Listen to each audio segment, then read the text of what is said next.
Salam əziz izləyicilər. Bu gün biz sizinlə 2026-cı il informatika test toplusuna əlavə olunmuş suallardan birinə baxacağıq. Hansı ki, bu sual Excel-ə aiddir. Baxaq, sualımıza keçidək. Elektron cədvəl fraqmentində müxtəlif şəhərlərin aylar üzrə orta temperatur göstəriciləri verilmişdir. Gəncə şəhərində payız aylarının sentyabr, oktyabr, noyabr orta temperaturunu hesablamaq üçün hansı düstur yazılmalıdır?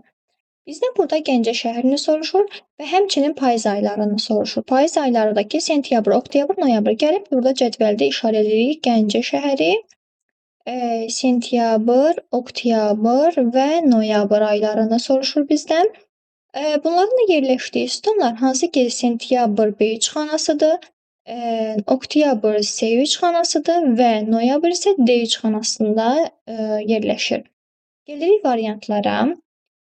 Burada göstərir ki, baxın, average ortalama qiyməti hansı ki, biz indi burada B3 xanasından tutmuş,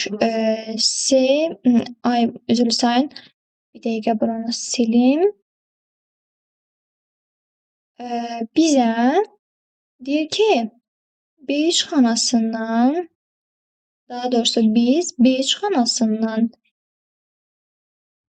D3 xanasından ortalamanı götürməliyik və əlbəttə ki, bu A variantı olacaq. Average ifadəsi ortalama qiymətin hesablanması üçün bizə kömək olur. Hansı ki, B3-dən D3-ə qədər olan qiymətlərin toplanması və onların sayına bölünməsidir. Digər variantlara baxsaq ki, B2, D2 xanası uyğun deyil, B4 deyil, sum sadəcə cəmləmədir, count isə sadəcə dəyərlərin sayını bildirir. Ona görə də doğru cavab A variantıdır.